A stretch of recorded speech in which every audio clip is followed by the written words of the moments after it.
Best മീനാണ്. സരിതര ആങ്ങളെ തുന്തുരു chef. ഇവര് പച്ചക്കറിയുടെ ആളുകളായിരുന്നു. കുറുക്കഞ്ചേരി പോയി വരെ ഇവര് പച്ചക്കറിയാ. ഭയങ്കര പൈസക്കാരായിരുന്നു. സാമൂഹ്യ സേവനത്തിന് ഇറങ്ങിയപ്പോ ഓരോന്ന് പോയി കാരണം നമ്മുടെ വീട്ടിൽ വന്ന ചോറും കൂട്ടാനുകളൊക്കെ ഉണ്ടാവും. ഹിപ്നോട്ടൈസ് നീ ഉറങ്ങിക്കൊണ്ടിരിക്കുന്നു. നീ ശാന്തമായി മോതാര നല്ല നല്ല പീസുകളാണ്. അപ്പടി കണ്ടോ. കൽക്കണ്ടം ചുണ്ടിൽ കർപ്പൂരം കണ്ണിൽ. കഷ്ണട്. പ്രിയപ്പെട്ടവരെ നമസ്കാരം. നമ്മൾ 4 കൊല്ലം മുമ്പാണ് നമ്മുടെ കൊറോണ കാലത്താണ് 30 ചില്ലറ കിലോ തൂക്കമുള്ള മോത എന്ന് പറഞ്ഞ മീൻ തോളത്തേറ്റി 1 കിലോമീറ്റർ അകലെ കൃഷ്ണൻ്റെ അവിടെ നിന്ന് ഇവിടെ വരെ നടന്ന് വീട്ടിലെത്തിയത്. അന്ന് ഈ മോത മീൻ കട്ട് ചെയ്തുകൂടാ. വലിയ മീനല്ല, അത് കട്ട് ചെയ്തിട്ട് ഇവിടെയുള്ള എല്ലാവർക്കും വിതരണം നടത്തി. പിന്നെ ബാക്കിയുള്ളത് അവർ തിരിച്ചു കൊണ്ടുപോയി. നമുക്ക് എടുത്തു വയ്ക്കാൻ ഇവിടം വരെ നിലത്ത് വെക്കാണ്ട് കൊണ്ടുവന്ന അത് മൊത്തം എടുത്തോന്നായിരുന്നു കരാറ്. പക്ഷെ നമ്മള് ബാക്കി അങ്ങോട്ട് കൊടുത്തു. നമുക്ക് എന്തിനു ഇത്ര അധികം 35 കിലോനാ ഉണ്ടായിരുന്നു. ബെസ്റ്റ് മീനാണ്. അപ്പം മോത ഇപ്പോൾ വേറെ കിട്ടിക്കണ്ട നല്ല പീസുകളായിട്ടുള്ളത്. അത് ഒരു 400. അപ്പൊ ഈ മീൻ കണ്ടപ്പോ അത് ഓർമ്മ വന്നു. മോത കൂട്ടാൻ വയ്ക്കാൻ മോത നല്ല ടേസ്റ്റുള്ള മീനാണ്. അപ്പോൾ ഇത് വെക്കുന്നത് സരിതയാണ് വെക്കുന്നത്. സരിതയുടെ ആങ്ങളെ തുന്തുരു ഷെഫ് അവൻ്റെ റെസ്റ്റോറൻറ്റ് സ്റ്റൈൽ മീൻ കറിയാണ് വെക്കാൻ പോണത്. നമ്മൾ ഇതുവരെയായിട്ട് വെച്ചിട്ടില്ലത് ഇല്ല. അല്ല തുന്തുരുൻ്റെ വെച്ചിട്ടില്ലേ? വീട്ടിൽ വെക്കാറുള്ളതാ. നമ്മൾ വീട്ടിൽ വെക്കാറുണ്ട്. പക്ഷെ അത് വല്ലവരൊക്കെ വരുമ്പോ നമ്മളിങ്ങനെ ഗസ്റ്റ് ഒക്കെ വരുന്ന ദിവസം നമ്മൾ മീൻ കറിയൊക്കെ വയ്ക്കുമ്പോഴേ ഇങ്ങനെ വെക്കുക. കാരണം ഇത് നാളികേരംപാലിലാണ് റെസ്റ്റോറൻറ്റ് സ്റ്റൈൽ മീൻ കറി. തൃശ്ശൂരത്തേട്ടാ നാളികേരംപാലിൽ വെക്കണവരാരെ ഏതൊക്കെ ജില്ലക്കാരുണ്ടോ? നമ്മൾ പല സാധനങ്ങളും തൃശ്ശൂർക്കാർ ചെയ്യണമെന്ന് പറയുമ്പോൾ നമുക്ക് കമന്റ് വരാറുണ്ട്. നിങ്ങൾ എന്താ അങ്ങനെ പറയണേ? ഞങ്ങളുടെ ഇവിടെ ഇങ്ങനെ തന്നെ വെക്കുക. അപ്പൊ അതുകൊണ്ട് ഇനി തൃശ്ശൂരുകാരെന്ന് പറയണല്ലേ. ആ തുന്തുരുകാര് അല്ല തുന്തുരു വെക്കുന്ന റെസ്റ്റോറന്റ് സ്റ്റൈൽ മീൻ കറി. അപ്പൊ നാളികേരംപാലിലാണ് ഇത് വെക്കുന്നത്. തുന്തുരു ജോലിക്ക് പോവാനൊക്കെ തുടങ്ങിയതിന് ശേഷം തുന്തുരിന് ഓഫുള്ള ദിവസമൊക്കെയാണ് നമ്മുടെ വീട്ടിലെ ആൾക്കാരൊക്കെ കൂടുന്നതെന്ന് വെച്ചെങ്കിൽ അമ്മ അവൻ്റെ കല്യാണം കഴിഞ്ഞതിന് മുന്നിട്ട് അടക്കള അവനങ്ങോട്ട് ഒഴിഞ്ഞു കൊടുക്കാം. അപ്പോൾ സമാധാനമാണ് നമുക്ക്. അങ്ങനെ ആരെങ്കിലും ചെയ്യാനുണ്ടെങ്കിലേ, പ്രത്യേകിച്ച് ആരെങ്കിലും ഗസ്റ്റൊക്കെ കുറേ പേരൊക്കെ വരിക കൂടലൊക്കെ ഉള്ള ദിവസമാകുമ്പോൾ അങ്ങനെ ആരെങ്കിലും വെക്കാണ്ടാവുമ്പോൾ നല്ലതല്ല. നമ്മളെല്ലാ സാധനങ്ങളും അടുപ്പിച്ചു കൊടുക്കും. ഇവരെ വീട്ടില് അതിന് എന്നും വിരുന്നാരുണ്ടാവും ബന്ധുക്കള്. ഇപ്പഴാ ഇനി പറഞ്ഞല്ലേ എന്റെ കല്യാണം കഴിഞ്ഞ ടൈമില് എപ്പോഴും അവിടെ വിരുന്നാരുകളാ. വിരുന്നുകാരെന്നൊന്നും പറയാൻ അമ്മായിമാരും മക്കളും അങ്ങനെ ആരെങ്കിലും ഒക്കെ. തറവാട് വീടാണല്ലോ, അപ്പൊ എല്ലാവരും വരും. ഇവര് പച്ചക്കറിയുടെ ആളുകളായിരുന്നു. ഞാൻ ചെന്നതിന് ശേഷമാണ് അവിടെ ഇത് മാറിയത്. കുറുക്കഞ്ചേരി പോയി വരെ ഇവര് പച്ചക്കറിയാ. പിന്നെ നമ്മള് പോയി അതെന്തിട്ടാന്ന് വെച്ചാൽ കുറുക്കഞ്ചേരി പൂയം, തൃശ്ശൂർ പൂരം, ഓണം, വിഷു അങ്ങനെയുള്ള എല്ലാ വിശേഷങ്ങൾക്കും വീത് വയ്ക്കും. മരിച്ചവർക്ക് അമ്മാമ്മ വീത് വയ്ക്കും. അമ്മാമ്മയുടെ അച്ഛൻ, അമ്മാമ്മയുടെ ആങ്ങളമാര്, പിന്നെ സുബ്രവല്ലിശൻ അച്ഛൻ്റെ 2ാമത്തെ ചേട്ടനുണ്ട് വെല്ലിശൻ. ആ വെല്ലിശൻ്റെ ഒരു മോൻ മരിച്ചിട്ട് നമ്മുടെ വീട്ടിലൊക്കെ കുഴിച്ചിട്ടാണ് വീടിൻ്റെ ബാക്കിൽ കണ്ണംകുളങ്ങര. അപ്പോൾ ആ 2ാമത്തെ വെല്ലിശൻ. അപ്പോൾ ആ ആൾക്ക് അങ്ങനെയൊക്കെ മരിച്ചുപോയ ആത്മാക്കൾക്ക് വേണ്ടിയിട്ട് അവർക്ക് ഒരു വീത് വയ്ക്കും. അങ്ങനെ വീത് വയ്ക്കുമ്പോൾ എന്ന് പറഞ്ഞിട്ടുണ്ടെങ്കിൽ നല്ല കുളിച്ച് ശുദ്ധമായിട്ടാണ് അതൊക്കെ വെക്കുക. പിന്നെ അമ്മാമ്മയുടെ അച്ഛൻ എന്ന് പറയണത് ഒരു സന്യാസി പോലത്തെ ആളായിരുന്നു. ശ്രീനാരായണ ഗുരുവിൻ്റെ ഒക്കെ ഒപ്പം ഉണ്ടായിരുന്നു.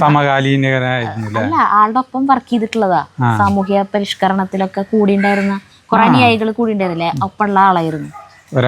കല്ലിങ്ങൽ രാമൻകുട്ടി വൈദ്യർ എന്നാണ് പേര്. ആൾക്ക് വൈദ്യശാലയൊക്കെ ഉണ്ടായിരുന്നു. ഭയങ്കര പൈസക്കാരായിരുന്നു. അതൊക്കെ ഈ സാമൂഹ്യ സേവനത്തിന് ഇറങ്ങിയപ്പോ ഓരോന്ന് പോയി അങ്ങനെ അമ്മാമ്മയുടെ കൂടെ ചെയ്യാറത്ത് കൂടെ പോകുമ്പോൾ അമ്മാമ്മ ഓരോ വീട് കാണിച്ചിരുന്നു. നമ്മുടെ വീടായിരുന്നു, നമ്മുടെ സ്ഥലമായിരുന്നു ഒക്കെ പറഞ്ഞു. അപ്പം അങ്ങനെ പോയിട്ടല്ലാതെ അങ്ങനെ പോയി ഒറ്റ സ്ഥലം ഇല്ലാണ്ടായി. താമസിക്കാൻ വീടും സ്ഥലമൊന്നും ഇല്ലാണ്ടായപ്പോൾ നാട്ടുകാരെല്ലാവരും കൂടി പിരിവിട്ടിട്ട് വാങ്ങിച്ചു കൊടുത്ത സ്ഥലമാണത്. കണ്ണംകുളങ്ങര എൻ്റെ വീട്. 75 രൂപയ്ക്ക്. അതെ, അങ്ങനെ വാങ്ങിച്ചിട്ടില്ല. അപ്പൊ ഞാൻ പറഞ്ഞു എന്താ, ആള് പ്യുവർ വെജിറ്റേറിയൻ ആയിരുന്നു ആ ചച്ചൻ. ഈ സ്വാമി ആയിരുന്നല്ലോ. അപ്പോ ആൾക്കും കൂടി വീത വെക്കുന്നത് കൊണ്ട് പച്ചക്കറി മാത്രമേ അങ്ങനെയുള്ള ദിവസങ്ങളിൽ, ഈ വിശേഷ ദിവസങ്ങളിലാണ് വീത വയ്ക്കുക. അപ്പൊ ഈ വിശേഷ ദിവസങ്ങളിൽ നമ്മൾ പച്ചക്കറി വയ്ക്കുള്ളൂ. അതുകൊണ്ട് ആണ് അങ്ങനെ. പിന്നെ എന്റെ കല്യാണം കഴിഞ്ഞതിന് ശേഷം അതൊക്കെ തെറ്റി. പിന്നെ പിന്നെ അമ്മാമ്മ മരിച്ചപ്പോ പിന്നെ വീട് വയ്ക്കുന്ന പരിപാടിക്ക് നിന്നു. പിന്നെ ആളൊരു വരം തന്നില്ലേ ഈ വീടിന് ഒരു അനുഗ്രഹം.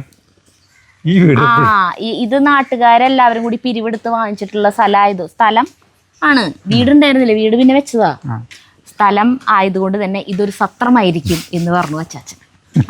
അതിനുശേഷം അവിടെ എല്ലാവരും വന്ന് എപ്പോഴും പുറത്തുനിന്ന് ഒരാളെങ്കിലും ഭക്ഷണം കഴിക്കാൻ എല്ലാ ദിവസവും. കുഞ്ഞു വീടിന് കേട്ടാ, കുഞ്ഞു വീടിന് എല്ലാതും ഭയങ്കര അത്ഭുതം. അത് കാരണം എപ്പോഴും കുറേ ചോറ് വെക്കും അമ്മ. ചോറും കൂട്ടാനും കുറേ വെക്കും. കാരണം ചോറിടണ സമയത്തേക്ക് ആരെങ്കിലും കയറി വരും.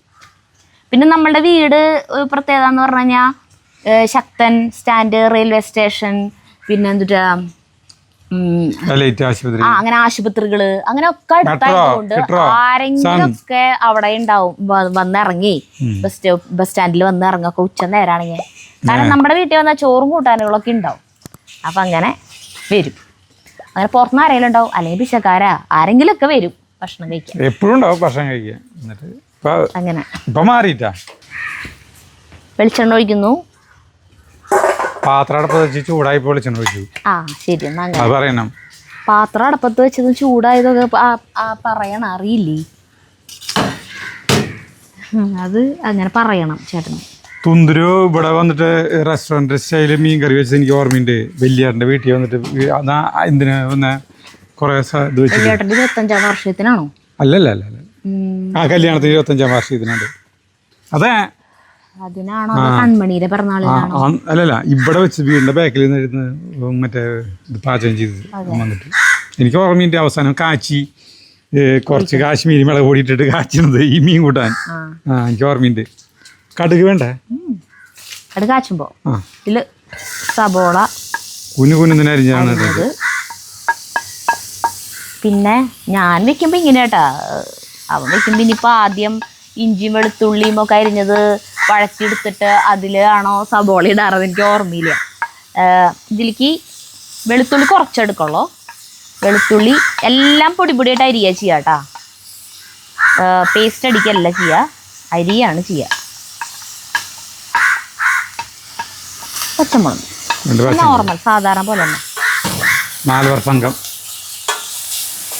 വെളിച്ചെണ്ണ അത്ര അധികം ഒഴിച്ചിട്ടില്ല കേട്ടാ. നാളിരം പാല് വരും. പിന്നെ ലാസ്റ്റ് കാച്ചൊഴിക്കും. അതൊക്കെ കാരണം വെളിച്ചെണ്ണ കുറവ് മതി. പാലിന് പകരം നാളികേരം അരച്ചും വെക്കാം, പക്ഷെ ഈ ടേസ്റ്റ് ഉണ്ടാവും. അരച്ച് വെച്ച് കഴിഞ്ഞാലേ ഉണക്കമീൻ കൂട്ടാൻ വെച്ച പോലെ ടേസ്റ്റ് കുറവായിരിക്കും. നാളികേരം ഇല്ല, അപ്പൊ വില കൂടുതലല്ലേ. കുറെ പേർക്കൊക്കെ വെക്കുമ്പോ 2 നാളികേരത്തിന്റെ പാല് പിഴിഞ്ഞ് അല്ല ഒരു നാളികേരത്തിന്റെ 1-ാം പാല് 2-ാം പാല് ഒരുമിച്ച് പിഴിഞ്ഞ് വെച്ചിട്ടുണ്ട് കേട്ടാ. സമയം 1:30 പറയട്ടാ. ഞങ്ങളെ 1:15 കൂട്ടാൻ വയ്ക്കാൻ വേണ്ടത്. പിന്നെ ഇത് കൂട്ടാൻ വയ്ക്കുമ്പോൾ ഇത് കുറേ സാധനങ്ങൾ സെറ്റാക്കണ്ടല്ലോ. അപ്പോൾ 12:30 ഇത് തുടങ്ങി. എല്ലാ സാധനങ്ങളും അരിയിലും ഗിരിയിലും നാളികേരം ചെരുകി കൊടുക്കലും പാല് പിഴിയിലും ഒക്കെ ആയിട്ട് കുറേ സമയം ആയി. പിന്നെ ഇതൊക്കെ ഒരുക്കി വരുമ്പോൾ എങ്ങനെയാലും 1 മണിക്കൂർ പിടിക്കും. അല്ല, കുറച്ച് നേരത്തെ തുടങ്ങായിരുന്നു. അവർ വന്ന് കല്യാണം പറയില്ലേ? ആരെ കല്യാണം പറഞ്ഞത്? നമ്മുടെ ചെറിയേച്ചിയുടെ അനിയത്തിയില്ലേ പ്രസീതേച്ചി. നമുക്ക് ഒരു പ്രാവശ്യം നമ്മൾ വീഡിയോ ഇട്ടിട്ടുണ്ട്. പ്രസീതേച്ചി കുറേ എല്ലാവർക്കും ബിരിയാണിയൊക്കെ വെച്ചിട്ട് വീഡിയോ ഇട്ടിട്ടുണ്ടായിരുന്നു. പ്രസീതേച്ചിയുടെ മോളുണ്ട് നമിത. അന്ന് സഞ്ജുവിൻ്റെ കല്യാണത്തിന് ഡാൻസ് ഒക്കെ ഉണ്ടായിരുന്നു. നമിതയുടെയും പൊന്നൂസിൻ്റെ ഒക്കെ നന്നായി ഡാൻസ് കളിക്കും. പല്ല് പെട്ടിയ പെൺകുട്ടി, പല്ല് കെട്ടിയ പെൺകുട്ടിയില്ലേ? പല്ല് കെട്ടിയില്ലേ? അയച്ചു തോന്നുന്നു. അപ്പോൾ അടുത്ത ഞായറാഴ്ചയാണ് കല്യാണേ. അപ്പോൾ അതിൻ്റെ ഒരുക്കങ്ങൾ, അതിൻ്റെ ചർച്ചകൾ, ഡ്രസ്സ്, ഓർണമെൻറ്റ്സിനെ കുറിച്ചിട്ടുള്ള അതിൻ്റെയൊക്കെ ചർച്ച ചെയ്തിരുന്നു ഞങ്ങൾ, ഞാനും ചെറിയേച്ചിയും സീമ ചേച്ചി. അപ്പോഴാ ആ ചർച്ച അങ്ങനെ നീണ്ടു പോയി. അതുകൊണ്ടാണ് ഈ വീഡിയോ എടുക്കാൻ വൈകി. ചാർലി ഇവിടെ സുഖമായി കിടന്നുറങ്ങുന്നുണ്ട്. തിരിഞ്ഞു നോക്കി. ഇമ്രാൻ ഇവിടെ സുഖമായി കിടന്നുറങ്ങും. ഇമ്രാന് പിന്നെ ഒരു ഭാവഭേദമില്ല. ശാന്തമായി ഉറങ്ങൂ ഉറങ്ങൂ ഉറങ്ങൂ ഉറങ്ങൂ ഉറങ്ങൂ. കണ്ണടയ്ക്കുന്നുണ്ട. ഉറങ്ങൂ ഉറങ്ങൂ ഉറങ്ങൂ ഉറങ്ങി ഉറങ്ങൂ ഉറങ്ങൂ. കണ്ണിൽ നിന്റെ ഉറക്കം തളം കെട്ടി വരുന്നു. നീ ഗാഠമായി നിദ്രയിലേക്ക് അമരുന്നു. നീ ഉറങ്ങിക്കൊണ്ടിരിക്കുന്നു. നീ ശാന്തമായി നിന്റെ ശരീരത്തിന് ഭാരം തന്നെ ഒഴിഞ്ഞു പോകുന്നു. ശാന്തമാകൂ കണ്ണടയ്ക്കും. അത് ശരിക്കും അങ്ങനെയുള്ളതാണോ? അങ്ങനെ പറയുമ്പോൾ നമ്മൾ ഉറങ്ങുമോ? പിന്നീട് ഇങ്ങനെ നമ്മുടെ ഉള്ളിലുള്ളതൊക്കെ ഇങ്ങനെ പറയൂ. ശരിക്കും ഉറങ്ങിപ്പോകും. ചേട്ടനെ വല്ല ഒരു ഹിപ്നോട്ടൈസ് ചെയ്തിട്ടുണ്ടോ? ഞങ്ങളെ ഈ സ്പോക്കൺ ഇംഗ്ലീഷ് പഠിക്കാൻ പോയിപ്പോ മറ്റേ എഡിസണില്ലേ ഞങ്ങളെല്ലാവരും ഇരിക്കുന്നു. അപ്പൊ ഞങ്ങളെ ഈ അമേരിക്ക ക്ലാസ്സിൽ ഇരുന്നിട്ട് നമ്മൾ ഉറങ്ങും സുഖമായിട്ട്. ക്ലാസ്സിൽ നിന്ന് ഉറങ്ങണതല്ല, ആള് ഇങ്ങനെയുണ്ട് എല്ലാവരും ഇരുന്നിട്ട് പിന്നെ എല്ലാവരും ഹിപ്നോട്ടിസ് ചെയ്തെന്ന് പറഞ്ഞു കഴിഞ്ഞാൽ ഞങ്ങളെല്ലാവരും ബ്രിട്ടനിലേക്ക് കൊണ്ടുപോയി. അങ്ങനെ ഇരുന്നിട്ട് ബ്രിട്ടന്റെ ആകാശത്തെ മുകളിൽ കൂടെ ഞങ്ങൾ പറന്നു. ലണ്ടൻ നഗരം താഴെ ഞങ്ങൾ കാണുന്നു. ശരിക്കും വിശ്വസിച്ചു. നോണല്ലേ പറയണത്? അതാ പറഞ്ഞ വിശ്വസിച്ചു. ഞങ്ങൾ നമ്മുടെ ഈ ഇമ്രാൻ ഉറങ്ങിയത് കണ്ടില്ലേ? ഞാൻ ഇവിടുന്ന് ഹിപ്നോട്ടിസ് ചെയ്തപ്പോ ഞാൻ എന്നോട് ചോദിക്കി ഇന്നലെ ആരാണ് ചവിട്ടി എടുത്തോണ്ടോ ഉറങ്ങിയെന്ന് കണ്ട നോക്കിയേ. എൻ്റെ ഹിപ്നോട്ടിസ് എങ്ങനെയുണ്ട്? ഉറങ്ങി. വെളിച്ചെണ്ണ കുറവായിരുന്നേ, പെട്ടെന്ന് ഒരു ചെറിയൊരു ഇത് വരും, മുരിച്ചിട്ട് വരും പെട്ടെന്ന്. പേസ്റ്റ് അടിച്ചതൊക്കെ ആണെങ്കിൽ പിടിക്കും. പേസ്റ്റ് അടിക്കുകയാണെങ്കിൽ അടിയിൽ പിടിക്കും. അപ്പോൾ നോൺ സ്റ്റിക്കിൽ ചെയ്യണം. പേസ്റ്റ് അടിക്കുകയാണെങ്കിൽ നോൺ സ്റ്റിക്കിൽ ചെയ്യണം.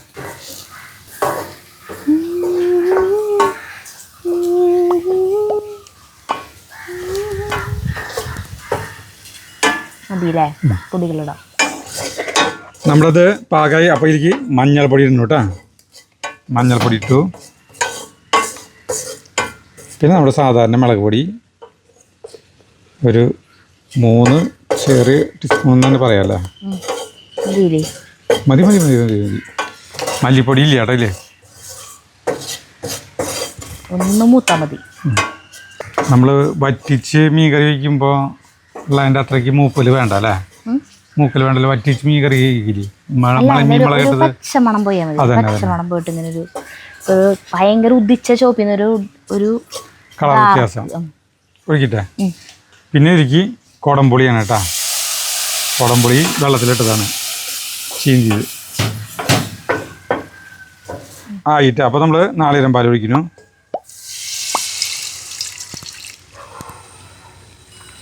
തീ നന്നായി കത്തണം. നാളികേരം പാൽ ഒഴിച്ച് കഴിഞ്ഞാൽ തീ നന്നായി കത്തിയില്ലേ പാല് പിരിയും. ഉപ്പിടണ്ട? അപ്പം ഉപ്പ് തിളച്ചിട്ടിടാം. അപ്പോൾ അതൊക്കെ തിളച്ചു തുടങ്ങി. നന്നായി തിളക്കട്ടെ. തിളയ്ക്കുമ്പോൾ നമ്മൾ ഉപ്പിടണം കേട്ടോ. ഈ ഭാഗത്ത് തീയില്ല എന്ന് തോന്നുന്നു. അവിടെ മാത്രം തിളയ്ക്കണേ. തിള വരും. കറക്റ്റാണല്ലോ തീ. അത് തിളവ് അവിടേക്ക് എല്ലാ സ്ഥലത്തേക്കും തിള. മീൻ കഷ്ണം ഇടാറിയാം. നന്നായി തിളച്ചു മറയട്ടെ. നന്നായി തിളച്ച് മറയട്ടെ. മീൻ കഷ്ണം ഇടാല്ല നീ? ഇടാം. ഇത് നമ്മുടെ മീൻ കഷ്ണം ഇടാൻ പോകണം കേട്ടോ. മോതാര നല്ല നല്ല പീസുകളാണ്. അപ്പടി കേട്ടോ. ഇതുമ്മ ഒരു വരിയുണ്ടാവും മീൻ. അങ്ങനെയാണോ അറിയണേ? ഒരു പ്രത്യേക മീൻ. മീനിന്റെ ഒക്കെ പോലെ കളറ്, ഒരു റെഡ് കളർ ഇല്ലേ? ചൂരയുടെ ഒക്കെ പോലെ. അതന്നെ.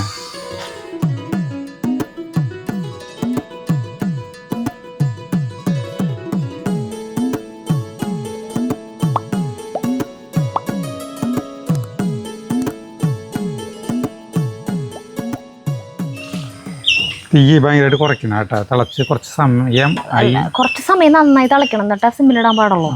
നന്നായിട്ട് വെട്ടി തിളക്കണല്ലേ പാല് പിരിയും. ഇനി പാല് പിരിയില്ലേ? അത് മാക്സിമത്തിലെ തീ അത് നന്നാക്കാം. കുറച്ച് നേരം കിടന്ന് തിളക്കട്ടെ കേട്ടാ. എന്നിട്ട് നമുക്ക് സിമ്മിലിടാം. സിമ്മെന്ന് പറഞ്ഞ സാധനം ഒന്നും ഇല്ലേ? അല്ല, തീ കുറയ്ക്കുക അത്രേ ഉള്ളൂ. കാച്ചാനായിട്ട് ഉള്ളി വേണം. ഇത് തിളച്ചുകൊണ്ടിരിക്കണം കേട്ടോ. അപ്പോൾ കുറേ നേരമായി തിളയ്ക്കണം. അപ്പോൾ നമ്മൾ സിമ്മ് പോലെ തീ കുറയ്ക്കുന്നു കേട്ടോ. എന്നിട്ട് കുറച്ച് നേരം അങ്ങനെ കിടക്കണം. അപ്പോൾ എണ്ണയൊക്കെ തെളിയും. നാളെ പാലത്തെ വെളിച്ചെണ്ണ തെളിയുമ്പോൾ അപ്പോൾ തെളിയട്ടെ. എന്നിട്ട് കാച്ചാം. ഇതൊരു പാട്ട് പാടിക്കറി. പാട്ട് ഇവിടെ നിന്നിട്ട് പാടി വെള്ളം വന്ന് വീണ അറിയില്ല. ഞാൻ ഇവിടെ ഉണ്ടെന്ന് ഞാനിവിടെ അത് വേണ്ട, ഇരുന്നിട്ട് പാടിയാൽ മതി. സരിതയ്ക്ക് വരികൾ കൃത്യമായിട്ട് അറിയാത്ത കാരണം സരിത മറ്റേ സാധനം വെച്ചിരുന്നു, ഫോൺ വെച്ചിരുന്ന് പാടുന്നത്. അതെ, വരികൾ നോക്കിയിട്ട് പാടാനാ. ഒന്നാണ് നമ്മൾ സിനിമയുടെ പേര്. 1984 ഇറങ്ങിയ പടം കേട്ടാ. ആണോ? എനിക്ക് ഓർമ്മയുണ്ട്. എനിക്ക് കണ്ടത് ഓർമ്മയുണ്ട്. ഇത് ഏത് തിയേറ്റർ ജോസിൽ എവിടെയാണ് കണ്ടെന്നുണ്ട് ഇത് പടം. അതെ, പാട് മോഹൻലാലും മമ്മൂട്ടിക്കും. അത് കഥ, ഇതിൻ്റെ കഥ ഭയങ്കര ഒരു പ്രത്യേക ഒരു കഥയാട്ടാ. ഞാൻ പറഞ്ഞുതരാം. അന്നത്തെ. ഞാനിത് കണ്ടിട്ടുണ്ട് പണ്ട് എപ്പോഴും. ഞാൻ ഇങ്ങനെ കൃത്യമായിട്ട് ഓർമ്മയില്ല. മോഹൻലാൽ ആക്സിഡന്റില് ലോറി ഇടിച്ച് മരിക്കണത് ഓർമ്മയുണ്ട് എനിക്ക്. ആ സീൻ മാത്രം ഓർമ്മയുണ്ട്. വേറെ ലോറി ഭയങ്കര പേടിയായിരുന്നു. ഇരിക്കുമ്പോ ഒരു സുഖമില്ല.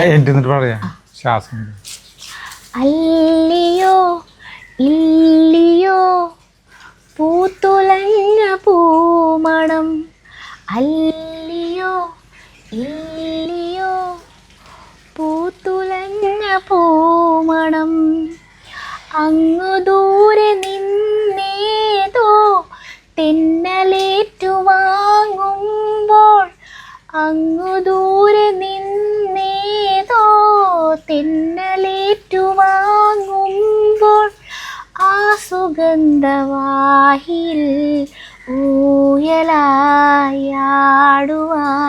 പിഞ്ചിളം തൂവലേ നെഞ്ചിൽ മോഹമില്ലയോ,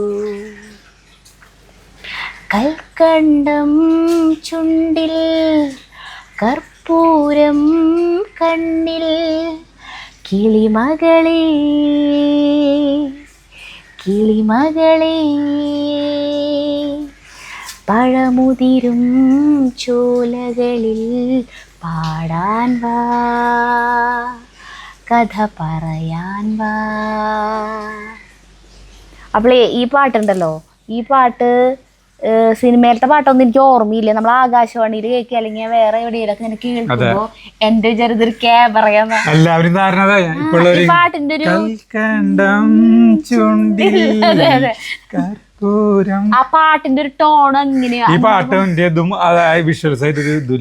ചില പാട്ടുകൾ ഇങ്ങനെ കേൾക്കുമ്പോ നമുക്കൊരു വിഷ്വൽസ് നമ്മുടെ മനസ്സിൽ വരും. കാണുമ്പോ ടോട്ടലി ഡിഫറെന്റ് ആയിരിക്കും ചിലപ്പോ. ഇതെന്താണെന്നറിയോ, ഇത് ഒരു കഥ. മമ്മൂട്ടിയും സീമയും ഭാര്യയും ഭർത്താവ് അവരുടെ മകളാണ് മറ്റേ ബേബി ശാലിനി ഇല്ലേ, അത് അവള്.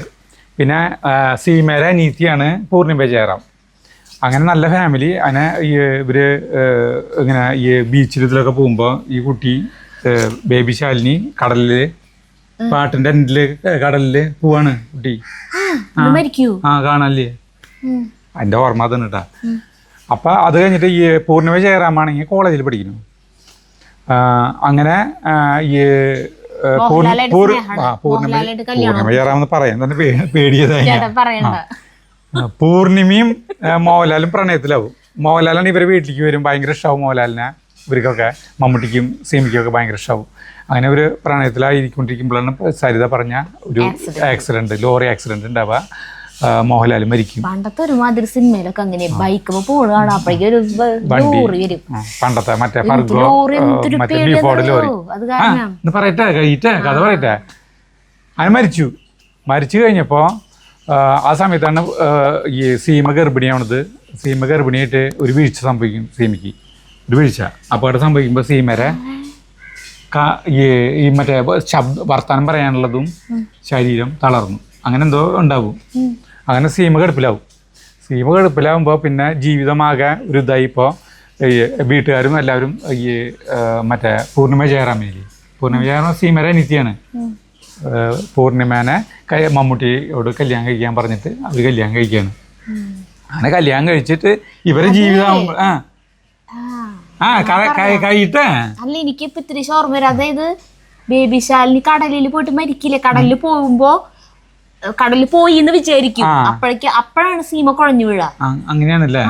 പക്ഷെ അവൾക്ക് ഒന്നും പറ്റില്ല, കുട്ടീനെ തിരിച്ചു കിട്ടും. അങ്ങനെ എന്തോ ഉണ്ടായിരുന്നു, എന്റെ ഓർമ്മ ശരിയല്ല. എന്നിട്ട് കല്യാണം കഴിച്ചു കഴിഞ്ഞപ്പോഴാണ് സീമേരെ കല്യാണം കഴിച്ച് കുറച്ച് കഴിയുമ്പോൾ സീമേരെ പഴയ പ്രസരിപ്പ് അസുഖമൊക്കെ മാറും. അപ്പൊ അതിന്റെ ഉഷാറായി വരുമ്പോ അതിന്റെ ഈ ജീവിതം ഇനി കൂടുതൽ കലുഷിതമാവാണ്ടെന്ന് വെച്ചിട്ട് പൂർണ്ണമായി ആത്മഹത്യ ചെയ്യുന്നത്. അതെ, നീ കൂടുതൽ ഇതിലേക്ക് സംഗീതം. എനിക്ക് 2-3 സിനിമകൾ ഇതേ മഴയത്ത് മുമ്പിന്റെ ഒരു ലെൻഡിലേക്ക് വരുന്ന പോലെ ഇല്ലേ മഴയത്ത് മുമ്പ് സിനിമയില്. അതില് ശോഭന വീണ്ടും റിക്കവറി ചെയ്യില്ലേ, ഇവിടെ ആത്മഹത്യ ചെയ്യില്ലേ ആര്, ആനി. ഇത് തന്നെ വേറൊരു പടമുണ്ട്, അംബിക, ഗീത, പ്രതാപ് പോത്തനായിട്ട്. കൊറേ സിനിമകളുണ്ട്. പ്രതാപ് പോത്തന്റെ ഭാര്യയാണ് ഗീത, ഗീതയുടെ അനിയത്തി അംബിക. ഇവർക്ക് 2 മക്കള്. ഗീതയ്ക്ക് പ്രാന്താവും, ആ ചികിത്സയാവും. അങ്ങനെ ഭയങ്കര ഇതായിട്ട് പോകുമ്പോൾ ഇവൾക്ക് ഒന്നും ഓർമ്മയില്ല, ഇവള് പ്രാന്താശുപത്രിയിലാവും. പിന്നെ എന്നിട്ട് അംബികേനെ കല്യാണം കഴിക്കും, പ്രതാപത്ത് അനിയത്തീനെ. എന്നിട്ട് മക്കള് അങ്ങനെ വളർന്ന് വലുതായി. കുറെ വർഷങ്ങൾ കഴിഞ്ഞു, പിള്ളേരൊക്കെ വലുതായി. അത് കഴിഞ്ഞ് ഗീതയുടെ അസുഖം മാറി ഗീത തിരിച്ചു വരും. അപ്പൊ ഗീത അറിഞ്ഞിട്ടില്ലേ അനിയത്തീനെ കല്യാണം കഴിച്ച കാര്യം അറിഞ്ഞിട്ടില്ലേ. അപ്പോ പിള്ളേർക്കാണ് ഈ അമ്മയായിട്ട് ഒരു ബന്ധമില്ല. കാരണം പിള്ളേരെ ഭയങ്കര ചെറുപ്പത്തിൽ ഗീതയ്ക്ക് ഈ അസുഖം വന്ന് ഗീത ഹോസ്പിറ്റലിൽ പോയിട്ടുള്ളത്. അപ്പോൾ ഗീത ഭയങ്കര സ്നേഹത്തിൽ പിള്ളേരോട് ചെല്ലും, പിള്ളേർക്ക് സ്നേഹം അംബികയിട്ടാണ്. അപ്പോൾ ഗീതയ്ക്ക് ആ വീട്ടിൽ കുറച്ച് നാൾ കഴിയുമ്പോൾ ഇവള് ഒരു അധികപ്പറ്റ് പോലെ തോന്നും. കാരണം ഭർത്താവും അതെവിടെയാ ഇതെവിടെയാ അങ്ങനെ എല്ലാ കാര്യങ്ങളും ചോദിക്കണം അംബികയുടെ അടുത്ത്. അങ്ങനെ ഇവളവിടെ ആവശ്യമില്ലായിരുന്നു എന്ന് തോന്നും. ഇവളുടെ അസുഖം മാറി ഇവള് വരണ്ടായിരുന്നു, ഇവരുടെ ഒരു നല്ല ജീവിതത്തിലേക്ക് ഞാൻ അസുഖം മാറി വരണ്ടായിരുന്നു തോന്നിയിട്ട് ഇവള് പെട്ടെന്ന് പിറ്റേ ദിവസം തൊട്ട് ഭ്രാന്ത് അഭിനയിക്കാൻ തുടങ്ങും. ഇവർക്ക് വീണ്ടും ഭ്രാന്താശുപത്രിയിലേക്ക് കൊണ്ടുവന്നാക്കാൻ വേണ്ടിയിട്ടേ ഭ്രാന്ത് അഭിനയിച്ച് ഓരോന്ന് തല്ലി പൊളിക്കണതിൻ്റെ ഒക്കെ ഇടയിൽ അംബിക നീറ്റില്ല. അംബിക ഓടി വന്നിട്ട് ഗീതനെ പിടിച്ചു മാറ്റാൻ നോക്കുമ്പോൾ അംബികരെ കൈമുറിയുമ്പോൾ ഗീത പെട്ടെന്ന് കൈമുറി ചോര വരുന്ന കാണുമ്പോൾ സാരിയുടെ തലകീറി കെട്ടിക്കൊടുക്കും. അപ്പൊ അംബികയ്ക്ക് മനസ്സിലാവും ഇവൾക്ക് ഒരു അസുഖമില്ല, അഭിനയിക്കാന്ന് മനസ്സിലായിട്ട് അംബിക അവിടെ നിന്ന് പോകും. തോക്കെടുത്തിട്ടാണ് വെടിവെച്ച് ആത്മഹത്യ. അങ്ങനെ അംബിക മരിക്കും. അങ്ങനെയുണ്ട് ഒരു പടം. ഇത് ഈ സിനിമ എനിക്ക് അറിയില്ല കേട്ടാ, ഇത് എങ്ങനെയുണ്ട് എൻ്റെ എനിക്കറിയില്ല. നമ്മുടെ കൂട്ടാൻ നോക്കിയേ മുകളില് എണ്ണയൊക്കെ തെളിഞ്ഞു കേട്ടാ. ഈ തിളയ്ക്കുന്ന സ്ഥലത്ത് മാത്രം ഒരു ഇതെന്തിനു ഭൂപടം പോലെ നോക്കിയേ, ബംഗ്ലാദേശ് കണ്ടാ. അതിന്റെ ചുറ്റും ഇത് ഇറക്കാൻ പോകണം കേട്ടാ. അടിപൊളി. കൂടുതൽ ഉപമകള് പറയുമ്പോഴത്തേക്ക് ചൂടറി വെറുതെ കൈ പൊളിക്കണ്ടല്ലോ. അതേ ഭയങ്കര ടേസ്റ്റാ ഈ കൂട്ടാൻ. ഈ മീന് നല്ല ടേസ്റ്റാ. ഇവിടെ വലിയ പാത്രം കിടന്നിട്ട് ശരിയല്ലേ. ഇത് ഞാൻ സാധാരണ കാച്ചാൻ അടുക്കളയിൽ കാച്ച ഉപയോഗിക്കണ പാത്രം. ഇത് ഇതിലേക്ക് ഇറങ്ങിപ്പോന്നുള്ള ഓർമ്മയില്ല. ഇനിയിപ്പോ ഇതിലെങ്ങാട്ട് പോട്ടെ അല്ലേ. നമ്മുടെ പാത്രം അടുപ്പത്ത് വെച്ചിട്ട് ചൂടായി വെളിച്ചെണ്ണ ഒഴിക്കുന്നു കേട്ടോ. കാച്ചാൻ പോകണം നമ്മള്. വെളിച്ചെണ്ണ ചൂടായി കഴിഞ്ഞാ കടുകിട,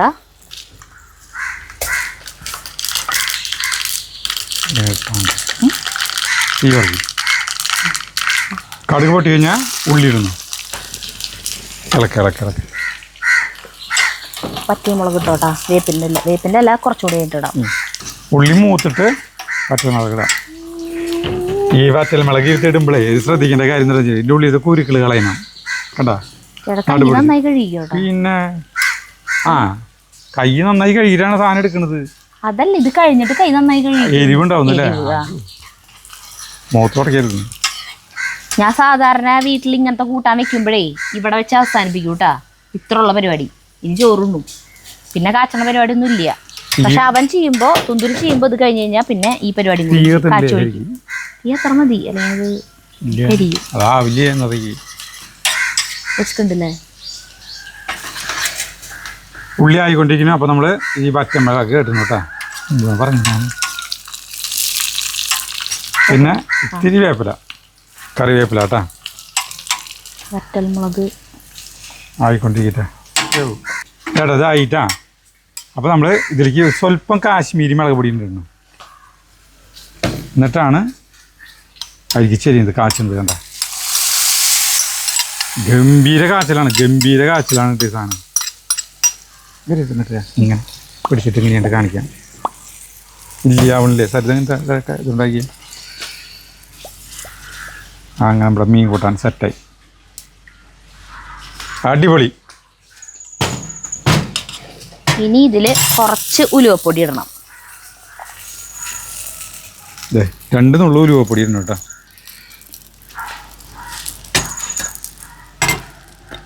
എന്നിട്ട് നമ്മളിത് ഒരു 10 മിനിറ്റ് നേരം മൂടി വയ്ക്കും. 10 മിനിറ്റ് കഴിഞ്ഞിട്ട് ചോറണം. അപ്പോൾ 10 മിനിറ്റായി, നമുക്ക് തുറക്കാം കേട്ടോ. എന്തൊരു ഭംഗിയുള്ള കൂട്ടാൻ. ഇളക്ക് എനിക്ക് ഇത് ചോറെടുത്തിട്ടുണ്ട്. ഞാൻ ചോറിലേക്ക് കൂട്ടാൻ ഒഴിക്കൂ.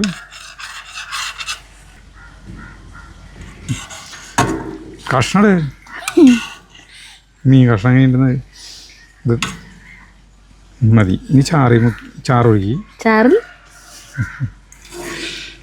ഒരു സ്ഥലത്ത് കൂമ്പാരം കൂട്ടിയിട്ടുണ്ട്. ഇങ്ങനെ ഇങ്ങോട്ട് പരത്തി ഒഴിക്കരി. സെറ്റ്. നമുക്ക് ചോറിന തിന്നാൻ പോകണം കേട്ടാ. മൈക്കൂരിക്കണം. ഒരു ഉരുള ചോറിനത് മാത്രമേ കാണിക്കുന്നുള്ളൂ. ഞാൻ ഫസ്റ്റ് തിന്നാ മതിയെ? എന്നെ വിളിച്ചില്ലേ അവിടെ കിടന്നോ? ഞാൻ ഫസ്റ്റ് തിന്നാ മതിയെ? ചോറ് കഴിച്ചു വിശക്കണില്ല, അത് കാരണം കൊണ്ട് ഞാൻ പിന്നെ കഴിച്ചോളാം.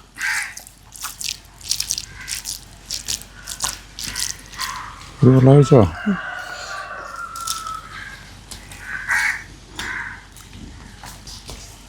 എൻ്റെ അടുത്ത കടുക് പൊട്ടിക്കണ പരിപാടി വെച്ച് ബാക്കിയൊക്കെ എനിക്ക് കുഴപ്പമില്ല. മീനിൽ നല്ല പുളിയുണ്ട്, ഒക്കെ ഉണ്ട്, ഉപ്പ് എരിവ്. നാളത്തെയാകുമ്പോൾ ഇത്തിരി ടേസ്റ്റോ. തലേ ദിവസം വെച്ച് കഴിഞ്ഞാൽ ഹോട്ടലുകാർ ഇത്രയ്ക്ക് ഗംഭീരമായിട്ട് വെക്കുന്നില്ല ചേട്ടാ. ഇവിടെ നാളിലും പാലൊന്നും ഒഴിച്ച് വെക്കുന്നില്ല. മീൻ നോക്കിയാൽ നല്ല മീനിൻ്റെ ഒരു ഷോപ്പിൽ വയ്ക്കണ മീൻ കറി ഇങ്ങനത്തെയാ, മാറ്റി മാറ്റി വയ്ക്കുന്നോണു. തേങ്ങാപ്പാൽ അങ്ങനത്തെ മീൻ കറി, പിന്നെ മുളകിട്ട മീൻ കറി, അങ്ങനെ പറഞ്ഞിട്ട് മാറി മാറിയിട്ട് ഉണ്ടാവും. ഈ മീനൊരു ഇത്തിരി മുറുക്കുണ്ടാവും. എന്നുവെച്ചാൽ ഈ കൂടുതലും ഇതിൻ്റെ പോലെ ഇല്ല, ചൂരരും പോലെ എല്ലാം മുറുക്കുണ്ടാവില്ല. മറ്റേ പറ്റ, അയില, പിന്നെ അതാ അറയ്ക്ക, അങ്ങനത്തെ മീനൊക്കെ ഇതുപോലെ കൂട്ടാന്ന് വെച്ചാൽ ഭയങ്കര ടേസ്റ്റ്. ആവൂലി ഭയങ്കര ടേസ്റ്റ് വെച്ച് കഴിഞ്ഞാൽ. അപ്പോൾ മീൻ കഷ്ണപ്പം തിന്നണ്ട നീ? ആ മീൻ കഷ്ണപ്പം തിന്നല്ലേ? അപ്പോൾ ഞാൻ തിന്നാം. അപ്പോൾ നമുക്ക് എടുത്താട്ടാ, അടിപൊളി കൂട്ടാം. നിങ്ങൾ ഇങ്ങനെ വെച്ച് നോക്കട്ടാ, തുന്തൂരിൻ്റെ റെസ്റ്റോറൻറ്റ് മീൻ കറി സ്റ്റൈൽ. റെസ്റ്റോറൻറ്റ് സ്റ്റൈൽ മീൻ കറി നിർത്താം. അപ്പോൾ നമുക്ക് അടുത്ത വീഡിയോ കാണാൻ വരെ നന്ദി, നമസ്കാരം.